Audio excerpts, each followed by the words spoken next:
All right. Welcome everybody again. And that was a small taste of some Indigenous traditional songs, and I think specifically from the Ma community. So without further ado, I had introduced myself, and I said my name is Knight for simplicity's sake. I am also a Ffgg, and I'm part of the Acopphe leadership. Acopphe, which stands for Africa Community of Planetary Partners for Health and Environment.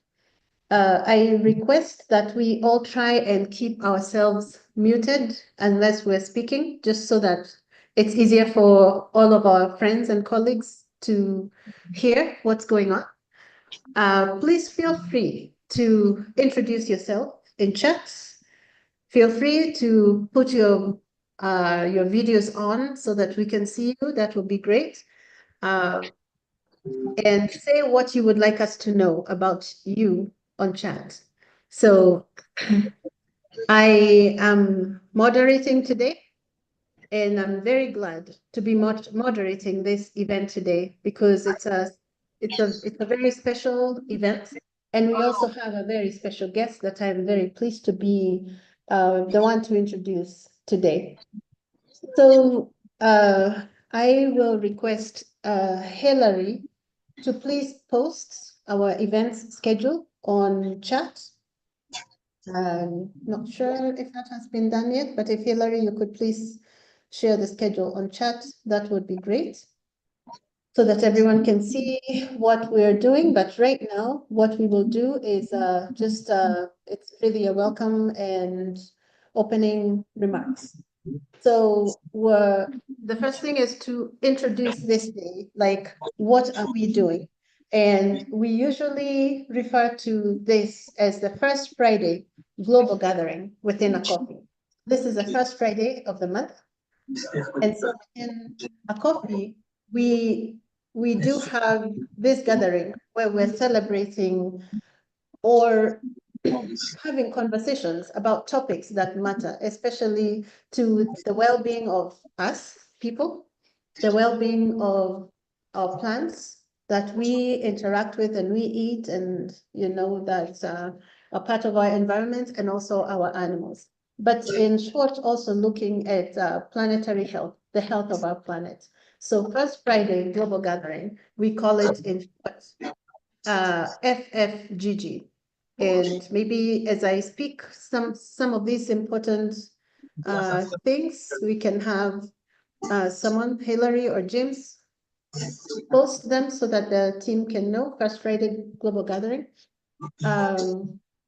So I'd also like to invite Nathan, who is part of our team, to speak a little bit and share with us about the mission of Acopphe, as well as the theme of today. So Nathan, if you can please come in briefly and say a quick hello. If you're able to show your video, that will be great, and share a little bit about Acopphe's mission and the theme of the event.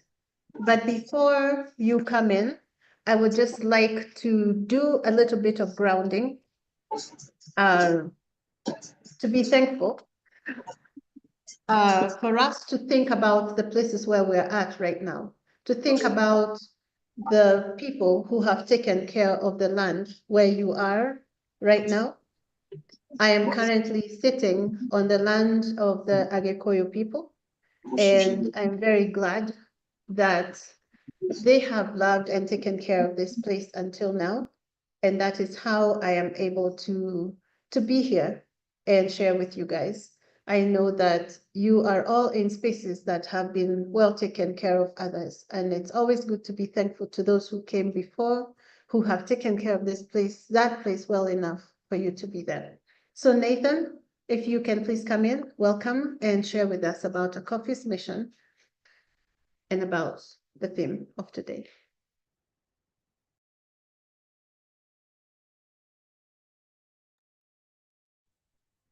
Nightingale, and greetings, everyone. I'm excited to connect with you all virtually and grateful for the opportunity to share space. So, in brief, some more about Acopphe. I'll share about our vision and our mission, both of which are acronyms to make them a bit memorable. So, our vision is abbreviated HASA, and this is a Swahili word that means especially, and it's pronounced Hasa. So, for Acopphe's purposes, our vision, admittedly ambitious in scope, is a healthy and sustainable Africa for all. So, again, using those four letters HASA, we say healthy and sustainable, that we want to connect health and environment in all that we do. And it's a healthy and sustainable Africa for all. Then our mission, which elaborates in greater specificity with hopefully more clarity about how we are aiming to achieve a healthy and sustainable Africa for all, is abbreviated REHAB. So those letters, REHAB, stand for Reconnecting Environment and Health in Africa and Beyond. And of relevance to today's presentation and the focus of our discussions talking about indigeneity is the reconnection component, that we say that health and environment in actuality, in truth, are connected. It's just in many settings in the modern world, they have been artificially and overly simplistically divided, such that we have forgotten who we really are, what we really are, and what we need to be healthy, happy, peaceful, and sustainable for the long term. And that is to recognize that we're a part of each other and we're a part of nature. So with that, I'll pass it back to Nightingale and look forward to reconnecting with all of you as a beautiful, diverse community from all parts of the world. Thanks. Thank you, Nathan, for that great overview. And now I will move on to just doing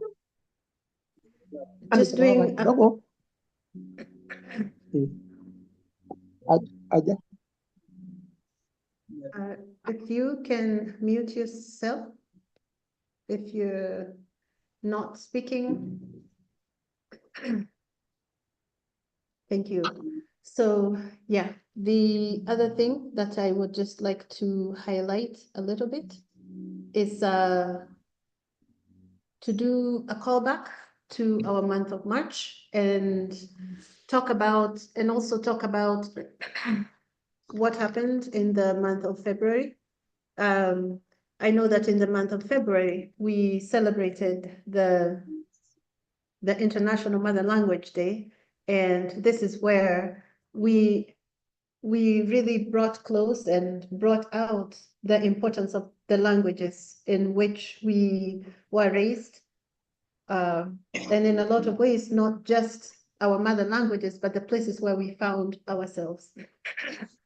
So celebrating our mother languages is important because these languages carry a lot of wisdom that we may not be able to find in any other language, because in this wisdom, it carries the knowledge about the medicines with which our people used to treat us, the foods that we have eaten and that have kept us well and healthy until this point in time, that we continue to be future newer and newer generations that come.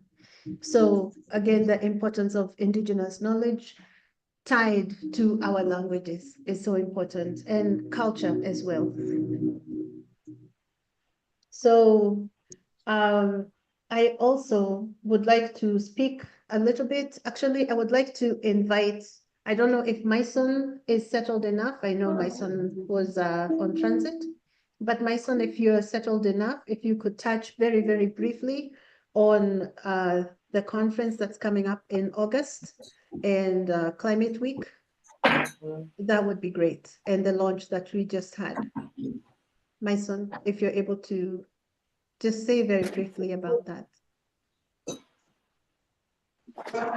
Yes, thank you very much, Nightingale, and everyone on the call.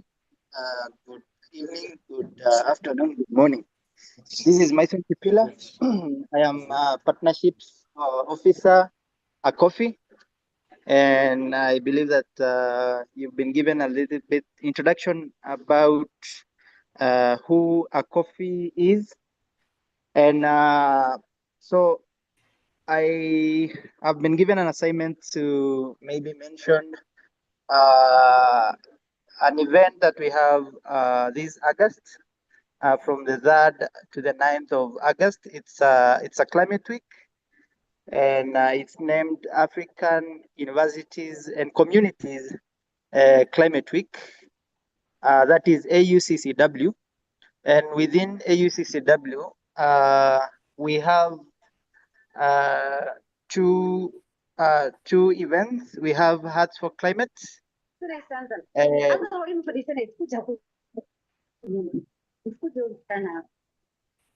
We have Hearts for Climate. That is Health and Environment in Africa Research Translations and Solutions for Climate. That's going to be scientific conference, and as well as we also have community engagements or activities or events that will be running concurrently with the scientific conference. So this is a conference that will be co-hosted with Masai Mara University, with Acopphe, and Masai Mara University is in Narok County in Kenya, just closer to the seventh wonder of the world, that is the Masai Mara Game Reserve. So I mentioned the dates, that to the 9th of August, and we have very exciting themes, and maybe I can just mention them so that for the interest of time, I will not explain in depth. So we have biodiversity and animals, and here we are talking about opportunities and innovations as the nexus between biodiversity, ecosystem protection, plants and animals. We have conservation and pollution, and here we're talking about achieving a comprehensive transformation through conservation, using nature-based solutions to revive ancient wisdom. Number 3, we have climate action, climate education and financing, empowering methods and mechanisms to build a bright future and change climate from foe to friend. We have children and youth as solutions to the triple planetary crisis, which is biodiversity loss, climate change, and pollution. We have health. We are talking about food, water, and clean energy. And we're saying keys to unlock One Health and planetary health, together with universal health coverage. Number 6 theme, we have governance. We are talking about advocacy and policy to accelerate community-centered sustainable development. scale sustainable economies, and achieve the Sustainable Development Goals, that is the SDGs. Number 7, we have Indigenous community, culture, and language. And here we are thinking about models to mainstream stewardship for climate resiliency, traditional ecological knowledge, indigenous knowledge systems, and herbal medicines. And number 8, we have cross-cutting, and these we are giving priority to submissions that establish clear ties to our core thematic areas of health, environment, and climate. So this is going to be a translational, conference whereby we are trying to bring a bridge from the academia or from the university to the community, so that we have less talk, more action. And actually, we also have, maybe just to mention, and maybe the activities that will be happening in the community engagements. We have a bike ride. We have Mount Suswa climb. We have a river cleanup. We have sustainable technology showcase. We have healthy food festivals. We have a planetary health film festival. We have a green jobs fair. And on the 9th, which is the last day of the conference, it's going to be on a Saturday. Normally, 9th of August is World Indigenous Peoples Day. We will be celebrating that particular day in Sekenani, the main entrance to the Masai Mara Game Reserve, as well as having a One Health declaration in Sekenani. So those are the activities that will be happening. It's going to be a very interesting week, and I hope that those of us that are in this call today are even able to participate and be part of a transformation, and oversee the bridge between the academia and the community. Otherwise, thank you very much. We'll be happy to take questions maybe later. Asanteni sana. Thank you. And back to you, Knight.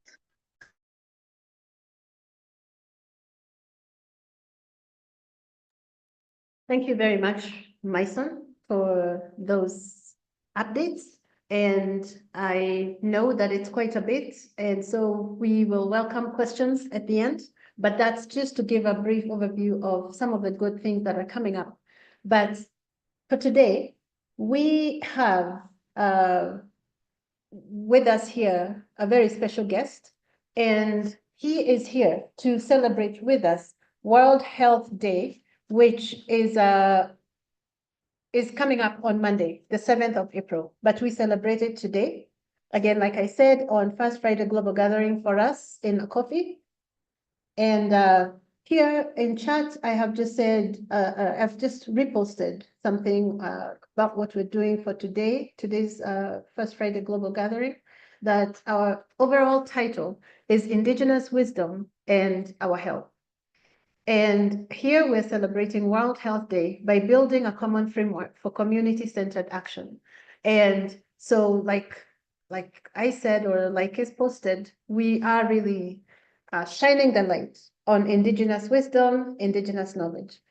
So I just want to say something about the 7th of April. This is the World Health Day.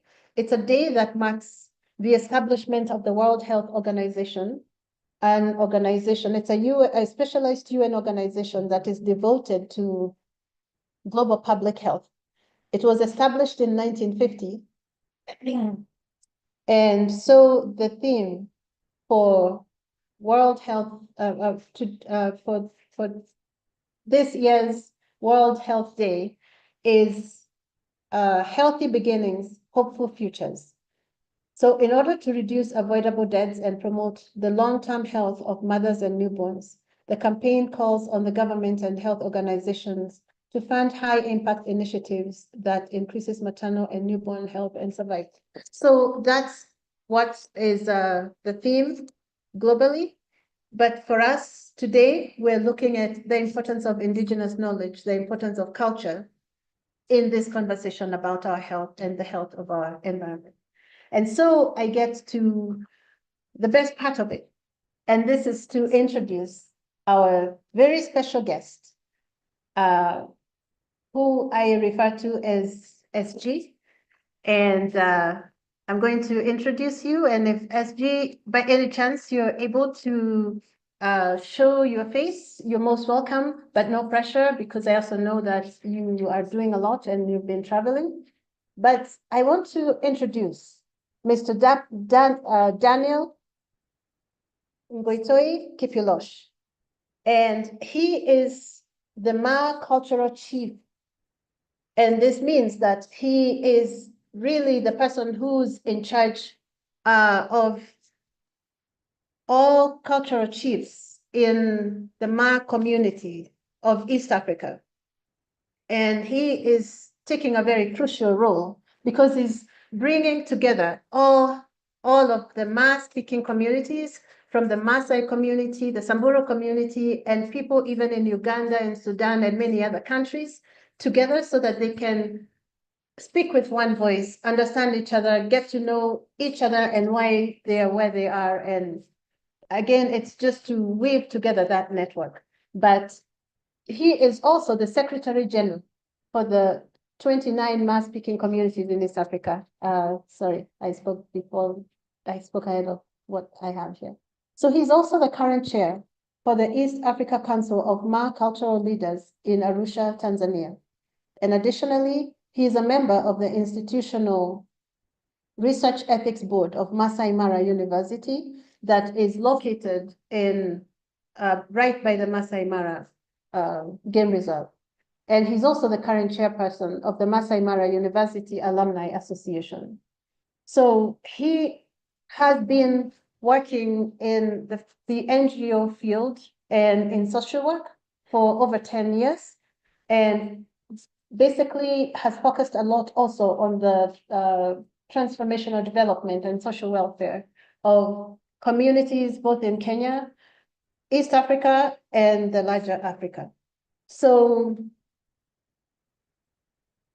SG, I would like to give you this opportunity so that you can, to give you this platform so that you can get to greet the people and get to share what you have for us. I'm very glad to step back and let you take the podium. Karibu sana. Wow, thank you very much, Knight. I want to take this opportunity to say hi to everyone in the meeting.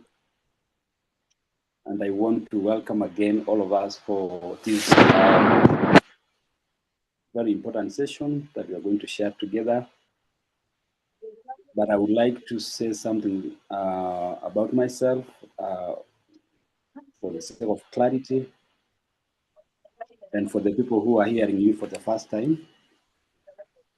Knight, I want to pardon that I will not be able to show my face because I'm traveling. It is raining somewhere here. So I request that I just share the voice, but in case people demand for it, I will show. Yeah, so about myself, Daniel Kipilosh is a Ma, born and raised in Narok County. I schooled and worked in my early years in this county, serving my own community, Maasai, plus other communities in the country. Yeah, like you said, I'm the cultural chief and the Secretary General for the Ma-speaking communities in East Africa. The Ma Economic Bloc, which is the union and the coming together of the Ma counties,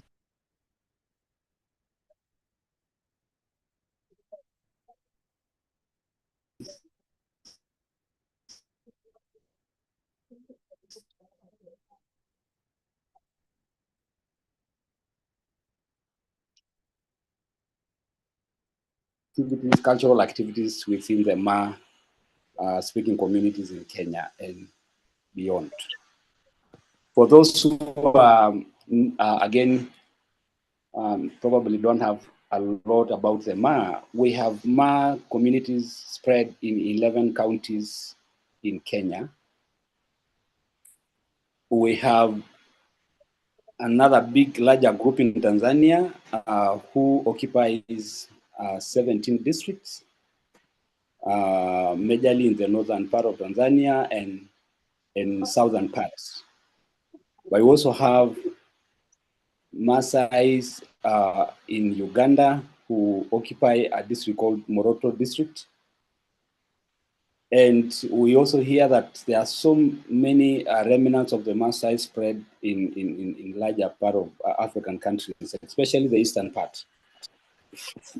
Yeah, so that is my work, and that is what I do. I coordinate our cultural activities, cultural leadership between the communities and governments and development partners. You know, I stand in between our people and the new world or the modern world.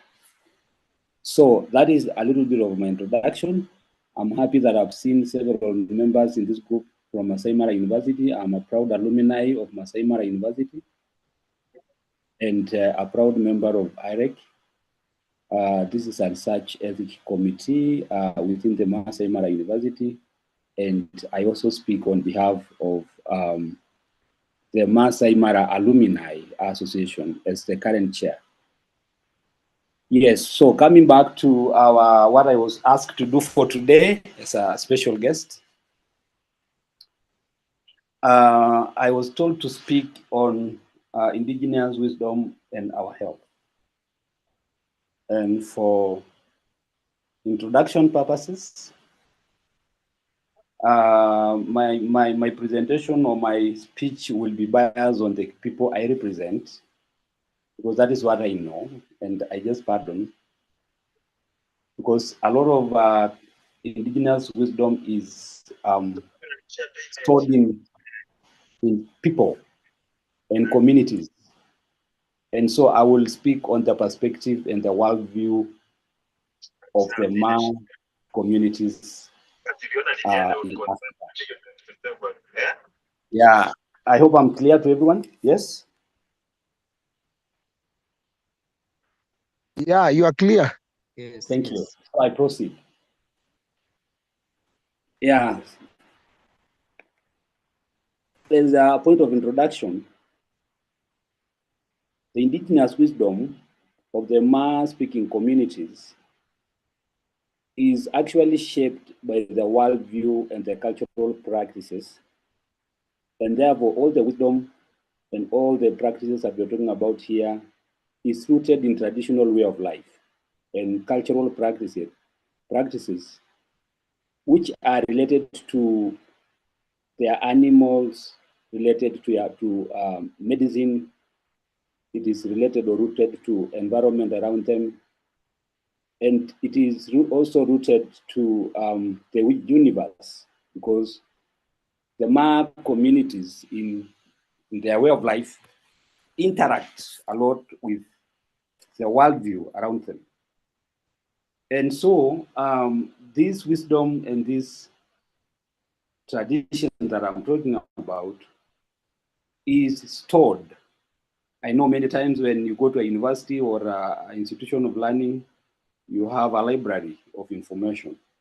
But now for cultural wisdom, we have a library of this particular knowledge, which is probably art. A lot of information and wisdom of the culture is stored in art.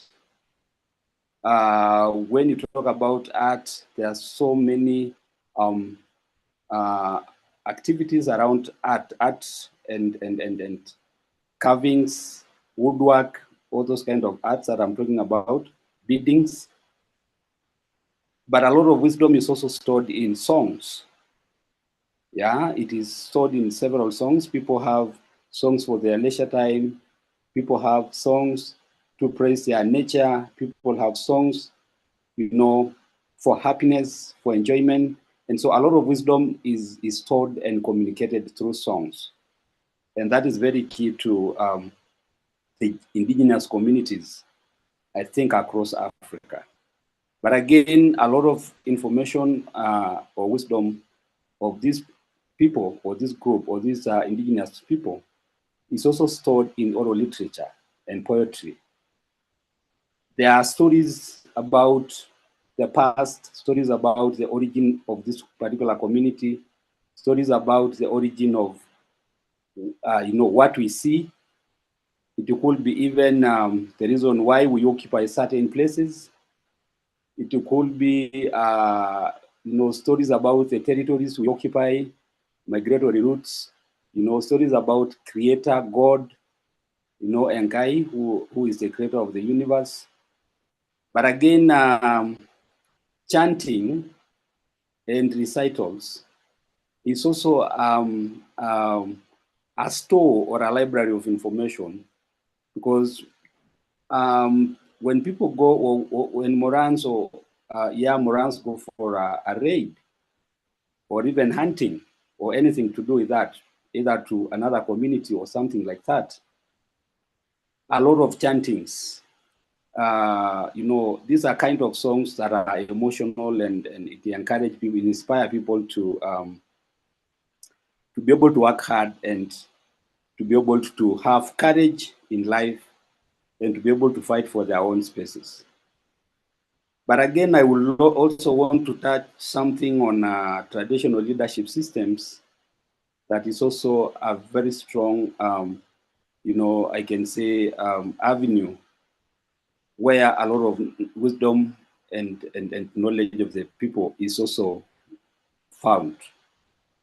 If you look at the knowledge system or the traditional leadership system of the Ma, which is shaped by the chiefdom system, is guided by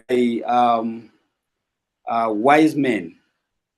And these particular wise men are critically identified. There are very few. People have to take a lot of time to look for them. They can be found in different corners of the community. They are not always available, but people have to look for them. Probably these people have, memory in terms of able to remember. Remember, these people don't write, so they don't keep records in terms of books or anywhere to refer. But there are these wise men who are able to hold information over generations, and they are able to transfer the same knowledge from one generation to another. Yeah, these wise men are the ones to provide order, how leadership system is organized in terms of age sets. Just for information, when I was given this assignment as the cultural chief, I was able to trace the age set systems or leadership structures of the Maasai, and I was able to get age sets that were set the year 1665, over 360 years ago. And this will be able to define the number of generations from that time. I was told my age, probably right now I'm in my early 40s. And between me and that particular age set is around 22 generations that have passed. And I was able to document the names of every single age set for 22 generations. That means if it were not for these wise men, those important information could not be available. Yeah, so the last point on where the indigenous communities store their wisdom is on proverbs and other phrases about life. Proverbs, in the context of indigenous community, is very instrumental in educating young generation, on matters about life, situations that come up, complex, happenings, and elders always direct and advise and mentor young generation through proverbs.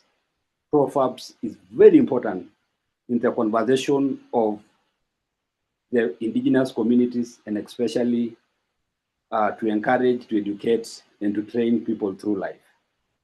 So that is the last point I'll talk about, the library of this particular indigenous knowledge and where it is deposited. But again, I want to talk about practice of the Maasai that demonstrated, or which demonstrates indigenous wisdom in their daily life, in what they do, in their livelihoods, in their lifestyle. And one of the things that I want to talk about is the wisdom within the livestock management system and pastoralism. Throughout history, the Maasai has been able to walk kilometers, walk to places that are of hardship with their livestock, and they are able to manage them. And they are resilient in terms of, able to raise up, to wake up even after the shocks of severe droughts. So livestock management, you can imagine, the Maasai or my community is able to know diseases that affect wildlife, their animals. And not only diseases, but even treatment, how they can treat. Traditionally, if you talk about diseases, it is not everyone. It's not every person in the society will have the ability to treat certain diseases, or even to know. Remember, symptoms of several animal diseases might be similar, but there is always a wise person in the village who is able to know this is a particular disease related to ticks, related to fly or any insects. And so that is, you'll be able to learn that these people are able to manage their own livestock over times. The same case applies to pasture management. When it rains, they don't like graze everywhere. They are able to plan. They are able to divide their land according to either they can put aside a place for calves, a place for bulls. They are able to manage the pasture so that they don't finish at once. And at the same time, the other practice that demonstrates this is medicine and herbal practices. When you talk about medicine and herbal practices, we all know that Maasai have their knowledge. We can talk about herbal medicine. We can talk about all the trees, all the herbs in the forest. The Maasai are able, first of all, to name them in their mother tongue, in their language. Know where these particular herbs are available. They know we have herbs or trees that grows in the highlands, but we also have the drylands group. And they know the particular diseases that can be treated by particular herbs that are found in the drylands. But there are also particular kind of herbs that are found in the highlands.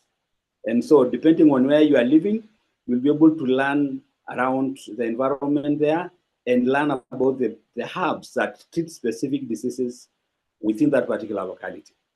I will give an example of this because I know probably some of members in this group are members of this community.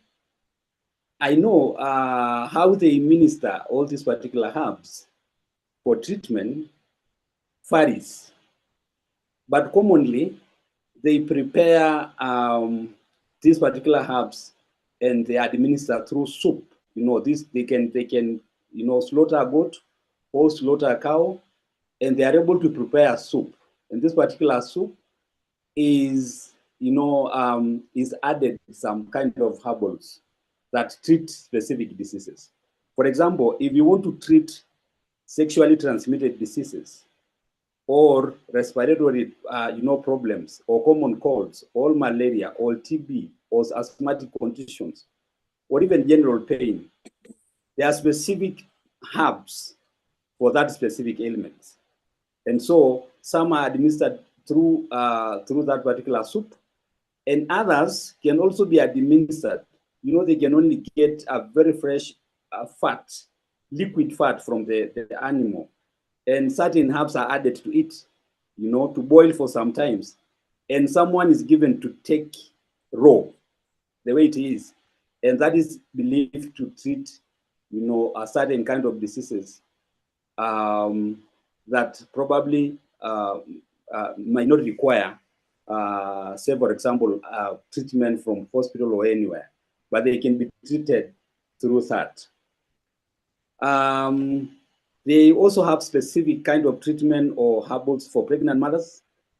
They have certain herbs that treat or in case there's any miscarriages, or they have just particular kinds of herbs to give to a woman, a pregnant woman, during the pregnancy period. But again, if you look at it, they are only very careful on at that time on what kind of a tree, because bitter herbs, you know, there are certain specific herbs that cannot be given to pregnant mothers. At the same time, there are also types of food that cannot be given to pregnant mothers. If you look at milk itself or meat, you know, or any product from animal, they are very specific on what a particular pregnant mother can be fed on. You know, because they believe sometimes when you feed with a lot of protein or something like that, the baby could grow big and there will be problems in times of deliveries. And then again, the same in the same note. Yes, we have babies. These particular babies, when they are born, there is a certain kind of herb that is given, maybe added to water for cleanup. I see others burn up a certain kind of herb to ashes, and then the soft ash will be added to the cream from milk, and then this particular child will be given. Sometimes other roots or branches of a tree can also be soaked over water for a long time, and a small drop can be given to these women, these particular babies. And so there are a lot of other herbs that are given to specific people. I know there are those that are given to Morans. For some of us who have known that during that particular time, Morans are very wild, Morans are very strong. You know, Morans can walk for distances, even they don't cover themselves even in cold, because they take a lot of herbs in the forest. And so there are specific herbs that can be given to these Morans, and they are able to withstand harsh climatic conditions in the forest. And when they are moving, you know, because they have to move across the land and they walk around, and so there are specific kind of herbs that are given to them. But coming back to another practice that demonstrated, that is used to demonstrate this particular practice in terms of indigenous wisdom, is our cultural practices and belief system. When you talk about cultural practices and belief system, here we are talking about rite of passages, we are talking about rituals, we are talking about worship and sacrifices. And the Ma community is believed to be one of the most religious communities. They have a very strong system of worship. You know, even though right now a majority of them are Christian, but they really they know God is the creator, and they have their own way of worshiping God. In those days, when you talk about rituals, they have specific places, shrines that they can go and they are able to sacrifice to their God. For those who knows Tanzania, Mount Lengai is named after, that name is a man name, and it is known to be the mountain of God. This is where, in times of famine and in times of strong, major calamities, communities can gather and That's take to what's their gonna come with the sacrifices. territory, man. The moment people know you my brother, just so you know. What? Pardon? Hello? Kindly proceed. That was just someone's audio. Please proceed.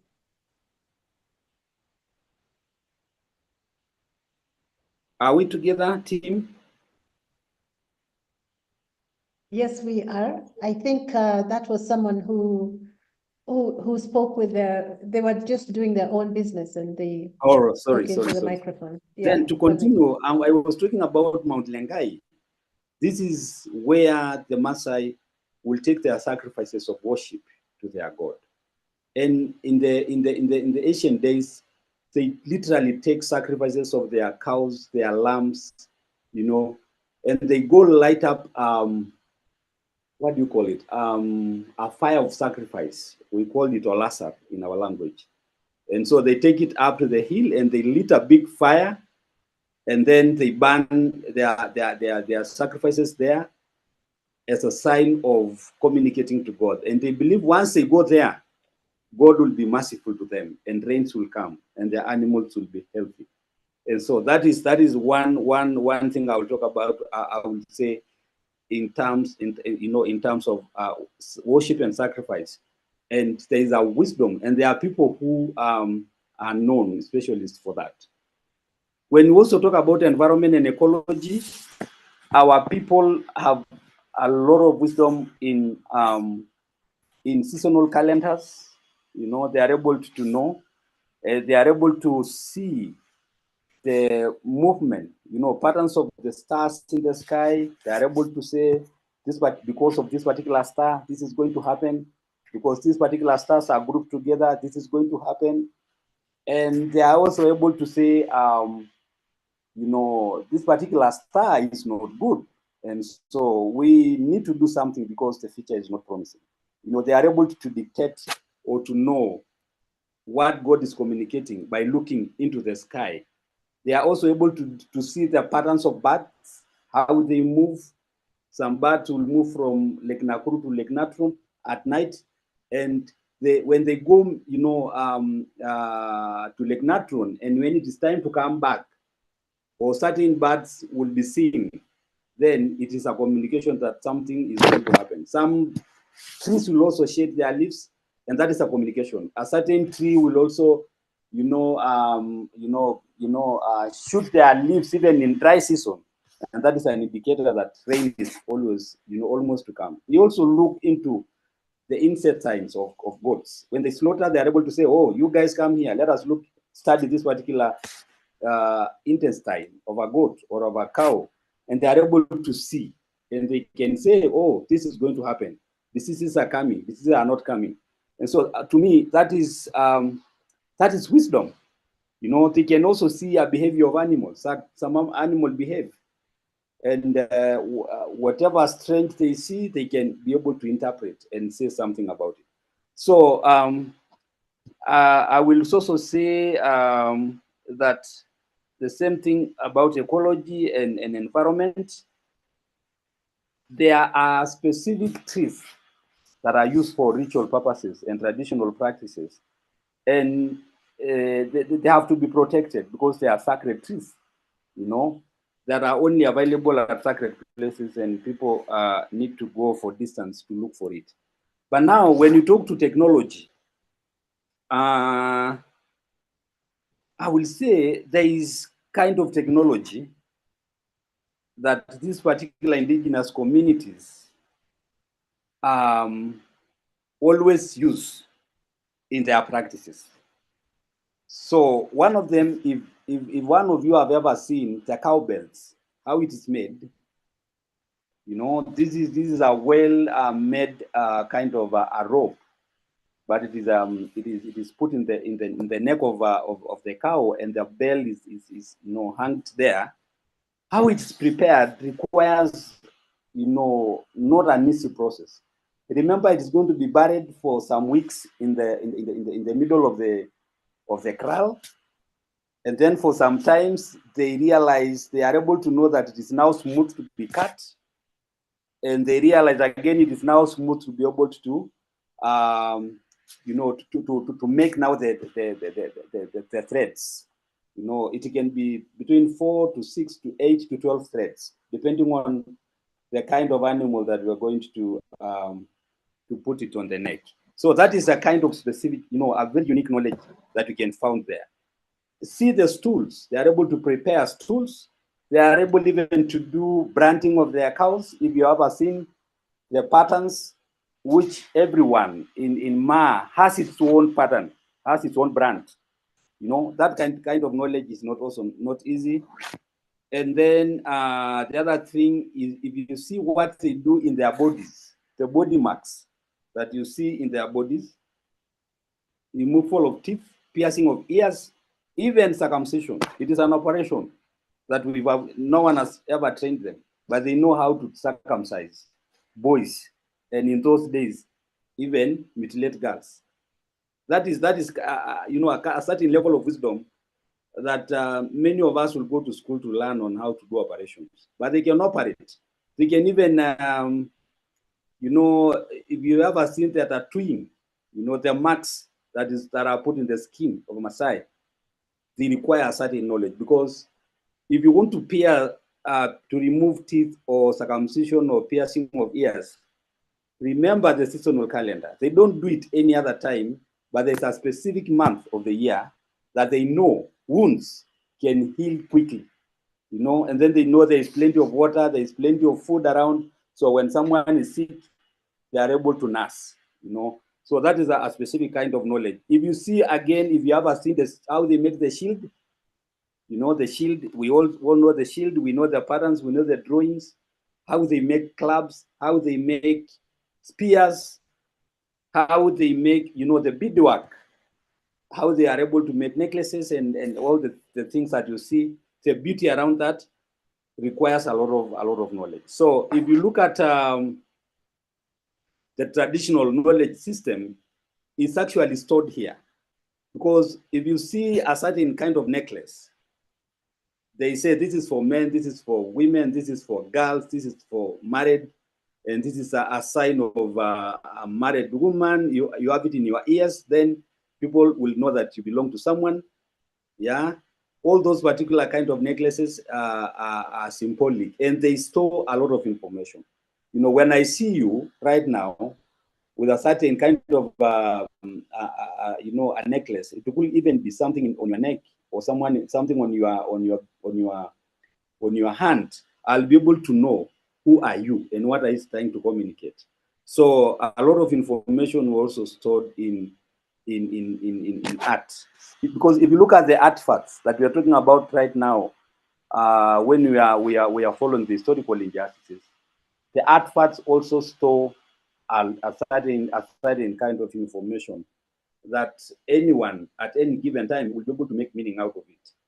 So, and then finally on my presentation, I don't want to take the whole day, is on food. You know, the knowledge that we have on food. So food is categorized into animals, products, you know, food that we get from animals. You know, these are milk, these are meat, these are blood, these are fats.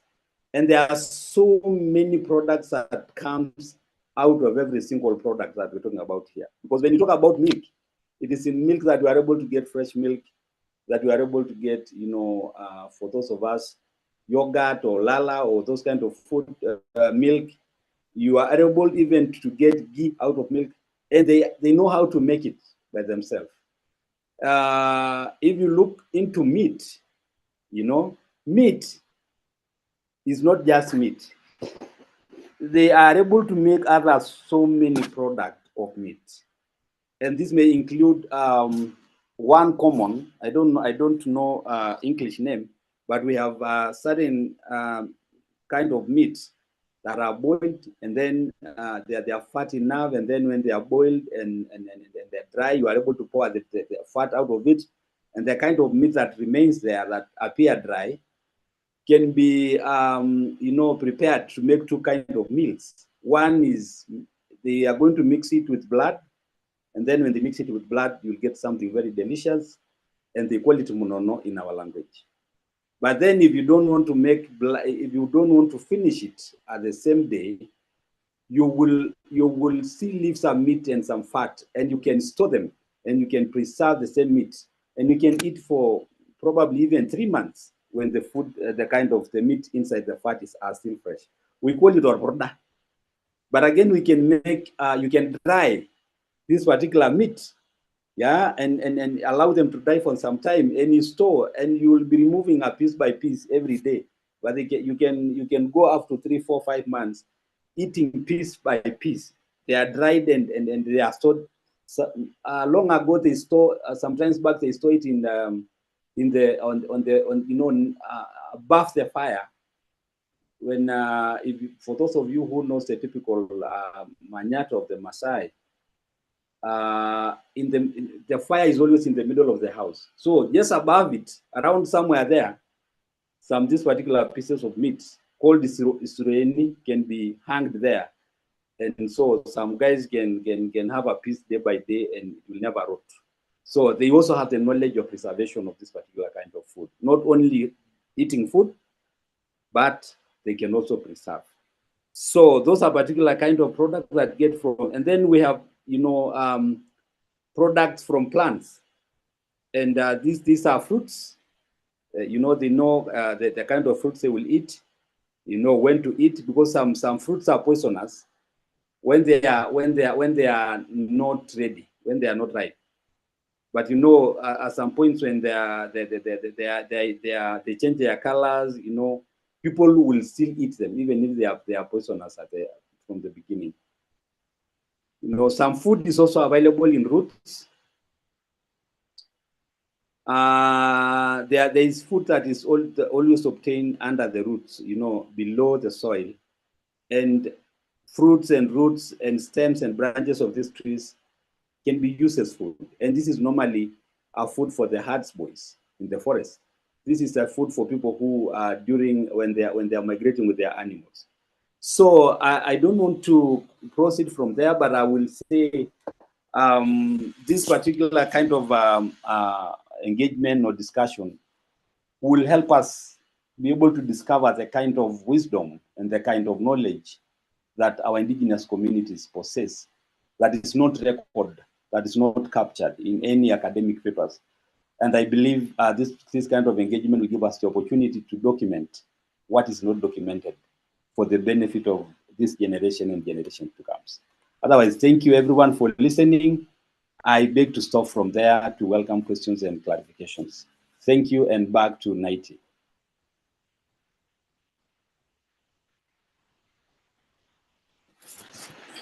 Thank you so much, SG Bwana Kipilosh. And now I just want to invite the team, everybody who's present, to feel very free to either ask your questions in chat if you are not bold enough to raise your hand and ask the question using your voice. But I want you to know that this is it's a safe space. You can ask your questions. I also want to mention that as much as we are using the language, the English language, it is not the most important language. And so if you happen to ask it and your English sounds a little bit off, we will not laugh at you because you're probably much better than us in your own language. And we treasure our languages. So thank you, SG. And I see Jacob Orendo has his hand up. So Jacob, please speak. Okay, thank you very much for the opportunity. First of all, I'd love to thank Mr. Kipilosh for the nice advice he has given to us, because a number of our past cultures, like for example, the use of herbs, has been really ignored. And since, like for example, in Kenya right now, we are going to a time whereby the CBC is kicking in the new curriculum, in the new system of education. And I think such like I should at least be incorporated, so that we can get better students when they come out of school. At least they can know what to do. And also, back then, I was once told by my grandmother that back in the days they used to gather their children late in the evening and then talk to them about how the herbal medicine is helpful, is used. And they used to even tell them some of these medicines, so that once they maybe pass away, they can at least keep on with the job they were doing. Like, for example, in the chats, I've just seen someone saying that her grandmother is still doing that role. And such like ideas should be nurtured, and some people should be helped so that they get into the fields for us not to lose our culture. Some of our are really good and we should really appreciate them. And then finally, the herbalists and even the spiritual leaders, some of them have been painted bad names, since you find mostly in African culture, you find they are related to things like the spiritual world, some of them, because people think that they are the juju in Nigeria, out of such kind of a name. So in such like place, at least we can at least recognize these people, these herbalists, and even if we can link them up with the doctors in the hospitals, for them to at least recognize them, because you find a doctor referring you to some herbalist somewhere in the village and telling you that, we can at least that guy can at least help you more than we would have helped you in the hospital, since some of the medicine they will provide are not that helpful enough. And you find that there is a herbalist somewhere in the village or somewhere interior around who can help and give you and prescribe the right medicine for you. Thank you very much. And Mr. Daniel Kipilosh, thank you for the nice advice. Welcome.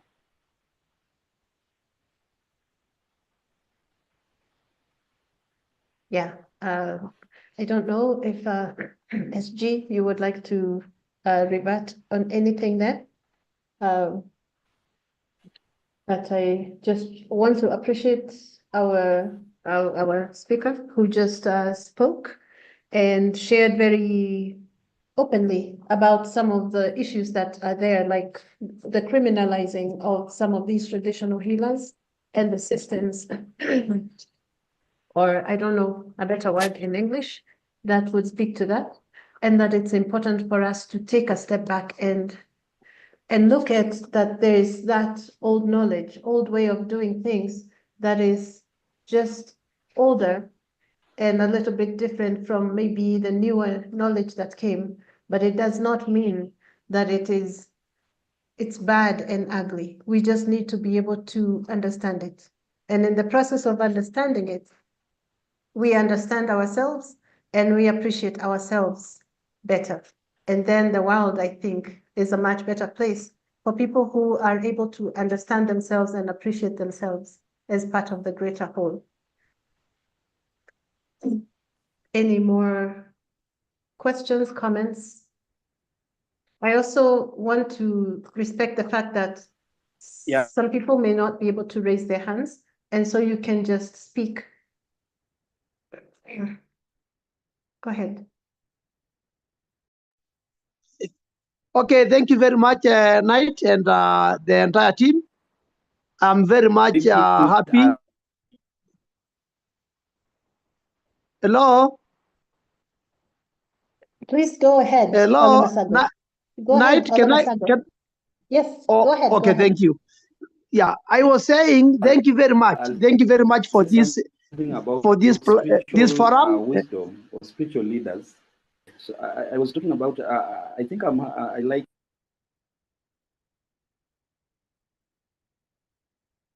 the response from. I forgot his name.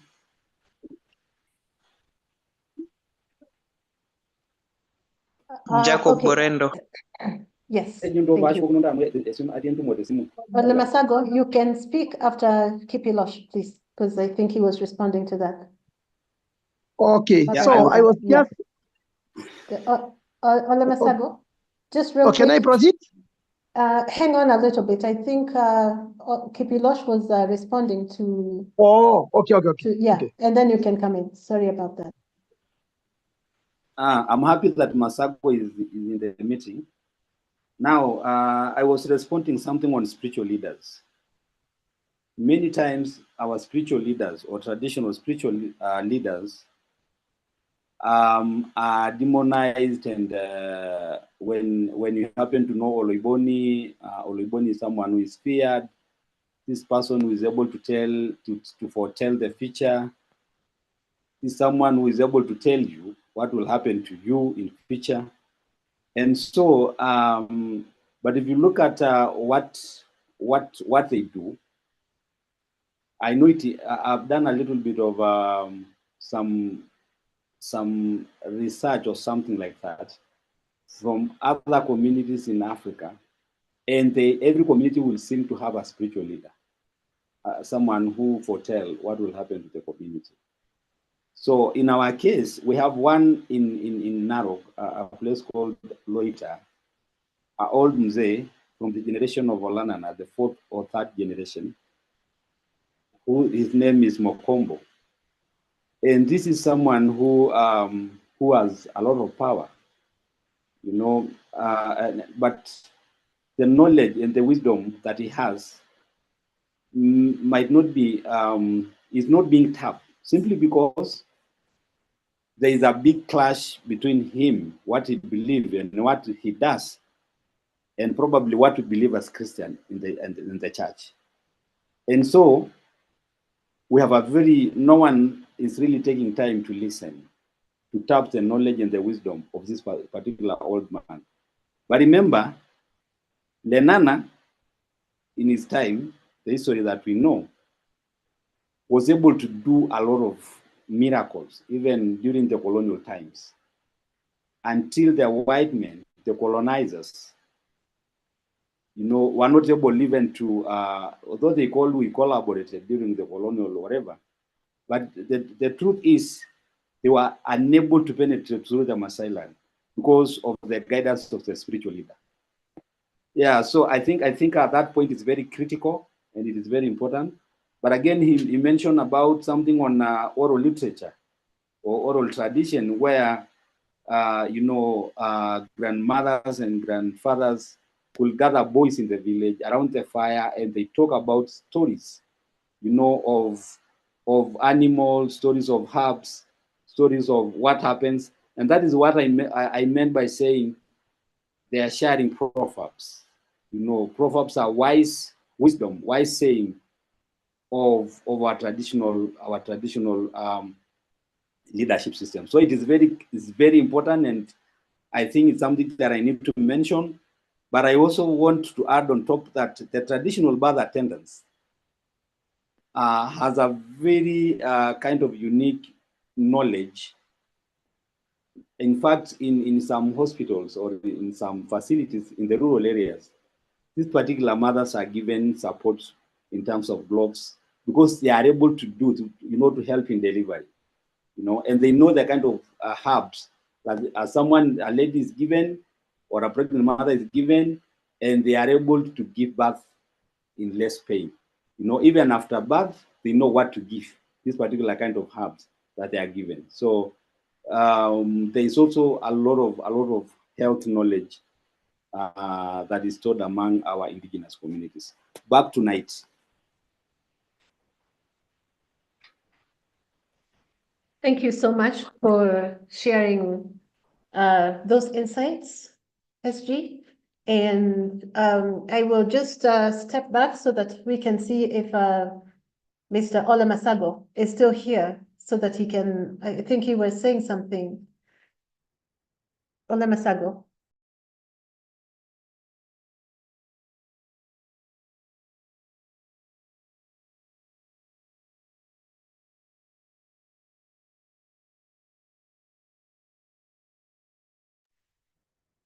I guess Olamasago may not be here or may not be in a position. Any more comments, questions, or anything? Or a very short poem in response to what has been said? Very short.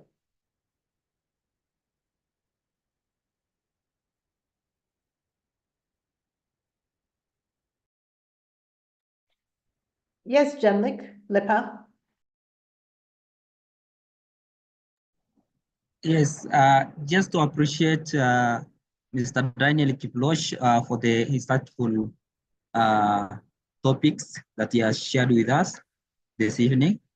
One thing that I must say that traditional knowledge is very much important to be documented in the current society, because as we move on, technology is chipping in, and we see this knowledge being lost if it's not documented.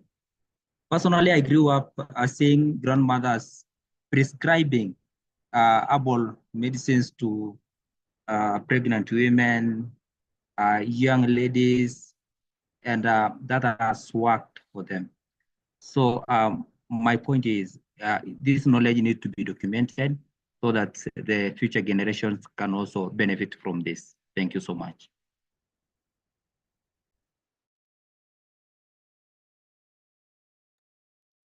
A lot for that, and I totally agree with you that we have to figure out a way collectively that we can store this wisdom for future generations. So, and maybe I can just touch very briefly on something that Hello, Acopphe. Knight. Yes, Olamasago, come in. Please go ahead. Yeah, I am sorry where I am. The rain is too much heavy, so I am losing my internet in some cases. But I just want to support what my friend Daniel has just said. This is something which is very much critical, and we need to do something about it. We need to, if possible, maybe in the near future, we do the documentation of such indigenous knowledge, because it will not be wise for us to have such knowledge just in the context which are not recorded, which are not conserved for future generations. So I really support that, and I really know that maybe God willing, we are going to get one day we are going to get an opportunity to do that. There was a small part that Daniel maybe, because there are many aspects that are really critical and they are very relevant for this theme, and that is all about immunization. We know that there are many vaccines in the modern world, but again, traditionally in the Ma community, there are many forms of vaccines which are really effective, and they have been helping them. So I just want to say that is really a good part, a good thing for us to do maybe in the near future. We need to record, we need to document, we need to come up with the methods and strategies of having them being documented for future generations. So thank you very much. And thank you very much for everyone. I am really delighted to join this team. Thank you.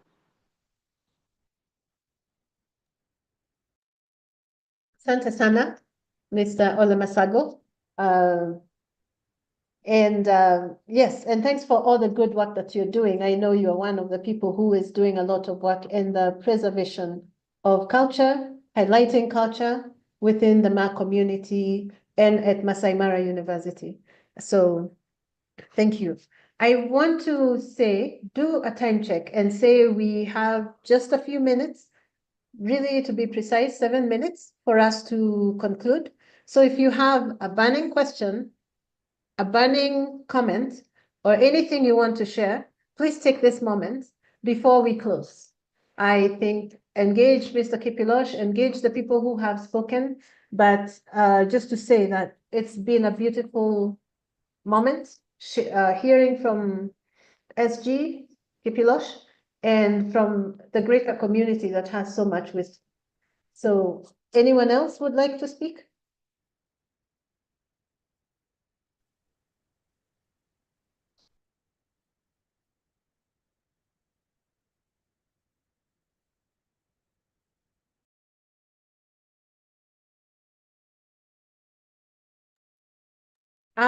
Melanie.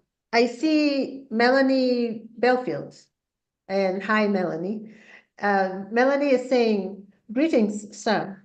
What key policies do you recommend at national and international levels? So this is for you, SG Kipilosh.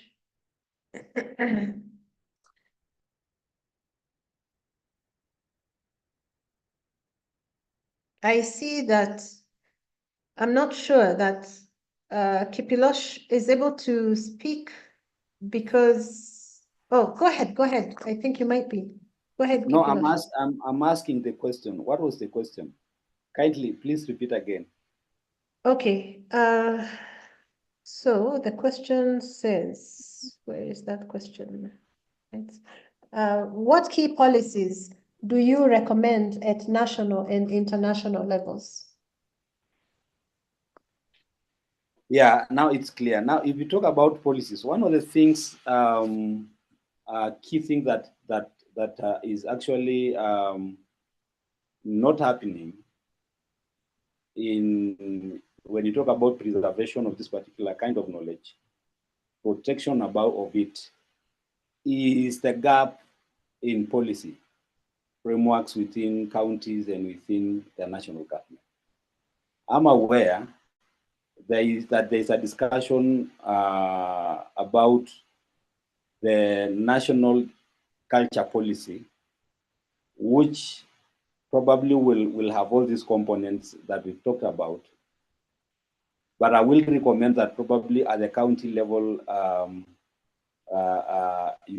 in terms of the assemblies and the other legislative forums, it is key that they make policies that protect our culture, preserve our culture, and that speaks about the indigenous knowledge and wisdom, because it is missing.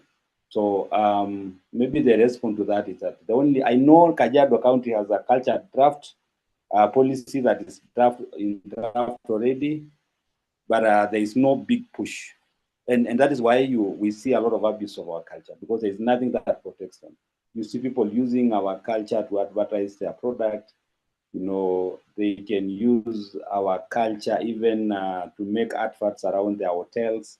You know, everybody is talking about culture, and they're using it for business, because there is a big policy gaps, both at the county levels and at the international level, because these particular policies need to be customized to be able to capture the interests of single communities, the indigenous communities around Kenya, or even in the globe, or even in Africa.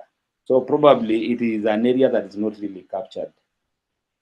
But we recommend that these particular policies need to be formulated both at the county, national, and probably in Africa. Thank you so much, SG Olekipilosh.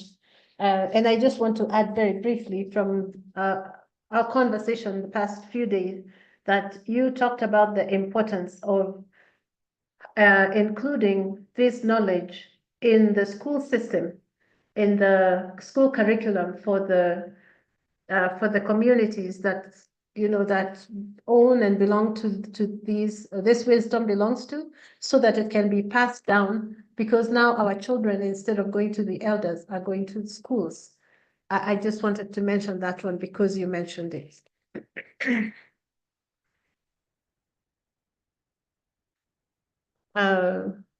So anything else that needs to be said, because I do actually now need to. Melanie says asante sana to you, Olekipilosh. So I need to pass it on now to Nathan so that you can take us through the next steps and towards closing. But before I get off the platform, I just want to thank everybody who has been here and who has shamelessly shared, asked questions, because this is the way to go. We need to own ourselves. We need to own our cultures. We need to love ourselves. And through that, we love others as well. So thank you so much to our very special guest, Daniel Olekipilosh, SG, for gracing this period. And this is just the beginning. We are to have many more conversations on this. So asante sana. And I will hand over to you, Nathan, so that you can take us through the next steps. You, Nightingale, and thank you everyone for your active contributions, and especially Mzee Kipilosh for the amazing presentation. And as Juana Masago has invited us in a call to action to ensure that we remain connected, and in certain instances, we might need to revive some Indigenous knowledge, and in other instances, it's to acknowledge, to appreciate, to celebrate it as entirely relevant. In so many settings, it's underappreciated, underrecognized, and actively silenced. And so to be as apolitical and neutral as possible, just to appreciate our shared roots, but to acknowledge that in the modern world, there are many different interests at work. And in many instances, there are interests that are very focused on the short term and the narrow and the human exclusive, to our collective detriment. So just to share a few ideas for next steps and to reference some of the content that was posted in the chat. So we have a couple of WhatsApp groups, one focusing on Indigenous wisdom, where in particular, we're looking ahead to August 9th of this year, just a little more than 5 months from now, where in Masai lands at Sekinani, the entrance to Masai Mara, we are planning to conclude the climate week and to do a declaration about One Health and name it in honor of that ecosystem, the amazing ecosystem that earlier Myson, who comes from Masai land, referenced, I think, one of the 7 wonders of the natural world. And our intentionality around this timeline was to align with the Great Migration of the wildebeest. So if you're interested in contributing to the process for developing that One Health Declaration about the greater Mara, Serengeti, and Mau ecosystems, we invite you to reach out. James has posted in the chat multiple times a feedback form. We are really interested on the Acopphe side to hear your feedback about what we're doing in this first Friday Global Gathering, how we can connect with you, align with you, synergize with you to amplify our collective voices and impact. Also, we have a WhatsApp group for anyone interested in volunteering to help make this Climate Week live up to its aspirational name, being a week dedicated and specifically focused on universities and communities both from Africa around the world. So feel free to join there. We also posted a link in case you're interested in celebrating World Health Day in 3 days, this upcoming Monday. There's Science Week that is being hosted in person in Nairobi, but there will also be opportunities to join virtually. And just to say a few brief words around this particular moment in history, where we all face different challenges each generation, but in many ways, our particular generation is needing to open its eyes and to recognize and to speak truth to power around crises like the climate crisis, and also a crisis in governance, a crisis in identity, in understanding who we are. And so many forces are at work trying to actively divide us and to spin or to sell lies about us being narrow-minded, selfish, only looking at what can benefit us narrowly in the short term. And so just to appreciate and honor the intentionality behind organizations like the World Health Organization, that imperfect as they may be, they're very important to enable us to connect with each other, to share knowledge, and to try and harmonize and to synergize Indigenous knowledge systems with modern health and modern conservation approaches. So an invitation for all of us to remain connected and to keep pushing despite the journey having many challenges and twists and turns along the way. So just to conclude, this is April, and along with World Health Day, just 2 weeks and 1 day later, on the 22nd of April, is Earth Day. So another opportunity to celebrate Mother Earth and our sacred connection to the lands, the waters, the air, the soil, and all of nature and all of the planets that we share as our one collective whole. So we're planning to have another virtual event as Acopphe to celebrate Earth Day, looking in particular at children and how we need to stand with children to achieve health for all, and to build on some of the conversations we've had today. Then next month, I think it will be about 5 weeks from now, the first Friday in May, I believe it's the 7th, that we're planning to have another First Friday Global Gathering to focus on governance structures and systems, with intentionality being to focus on the effective governance structures, many of which were highlighted by Mr. Kipilosh today, what we are grounded in, our cultures, our communities, and what has meaning for us, the importance of authentic, effective, and leadership that has integrity at its heart and at its core. And given that we are now connected at the global level, no one is an island able to isolate, whether individually or a nation state. And so looking at how we can try and have best practices of governance structures, both at the community level all the way up to the national level and in international governance structures. So that's a brief preview of what we have in store a little over 1 month from now in May.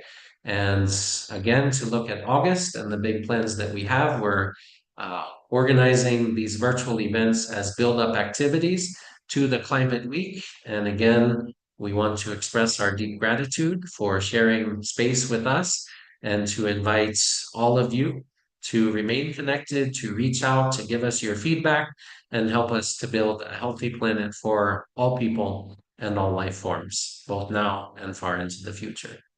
So thanks, Knight, for the chance to share a few ideas about what we can do to remain connected moving forward. As was referenced, we're now at our allocated time, and so we want to acknowledge that and give anyone a chance to step off who needs to depart.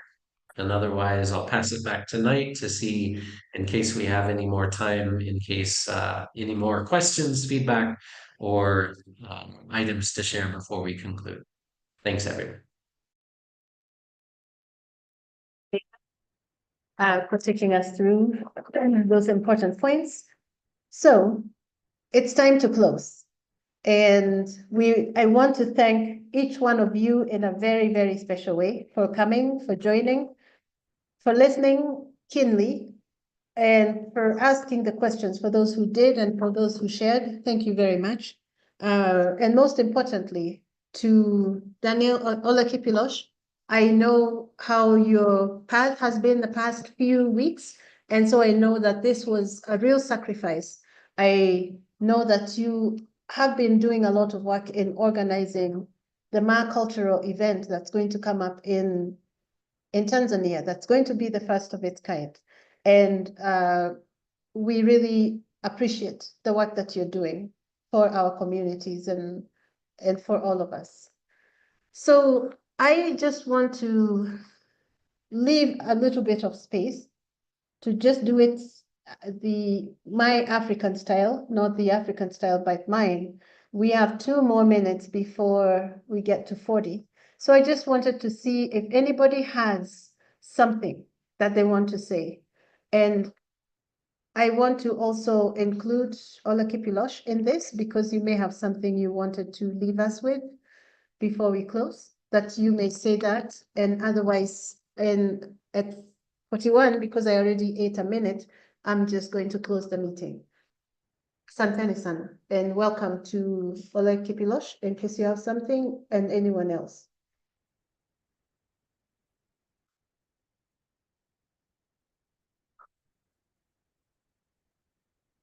Oop.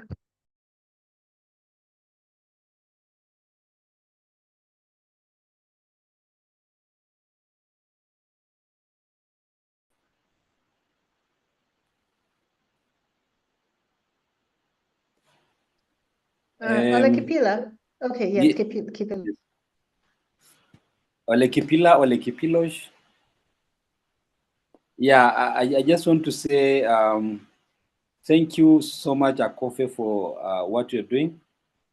I know how much is in your table, but I really appreciate the opportunity to share this kind of knowledge. But I will echo the words from the speakers that we need to deliberately see how we can, or intentionally see how we can document this kind of knowledge. I know I'm not the I will not say the most knowledgeable in the society. I know we have so many other people full of wisdom, especially the elders. And this knowledge is going to fade away or to, to get lost if we don't take an intervention of doing a serious documentations on this particular indigenous knowledge system. And because I know Alamasago is here and other friends from Masai Mara University, I want to challenge them that this is the time for you to take up and use Masai Mara University because it is one of the most trusted entity to help us write our own story. Because many times we have people talking and speaking about us and writing our stories. But Masai Mara University can take lead. And we are happily available to provide information needed for us to be able to have a serious documentations on indigenous knowledge and wisdom of this indigenous community, and especially the communities around Mara, or around Narok, so that we'll be able to get it recorded in books for future generations. And then for Acopphe, then we are always available for you. Just tell us when you need us. But of important is that we also need to have reports of this kind of meetings, so that we'll be able to follow probably in another engagement and see, who knows, probably in the coming future, this could be major programs that can be done across the land. And so we really appreciate this, and we are praying for big opportunities ahead. So thank you very much for everyone who have listened and asked questions. Feel free to reach out. I'm available for everyone. And for those who may need my contact, you can still get from Night, and we can see how we can reach out to each other and have more conversation around this. So thank you very much, and I want to wish everyone a blessed weekend and a blessed night. Thank you.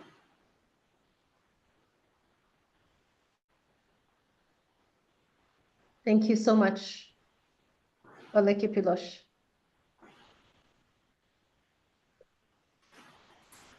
Anything else, or should we close and say thank you and Ashe Oleng?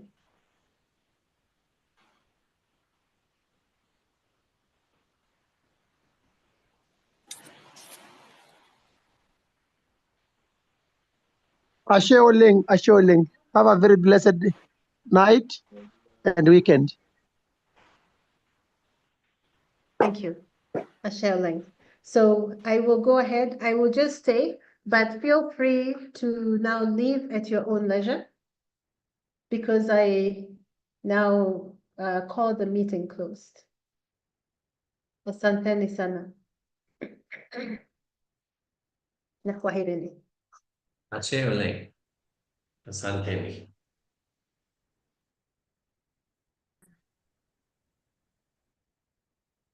Thank you, thank you.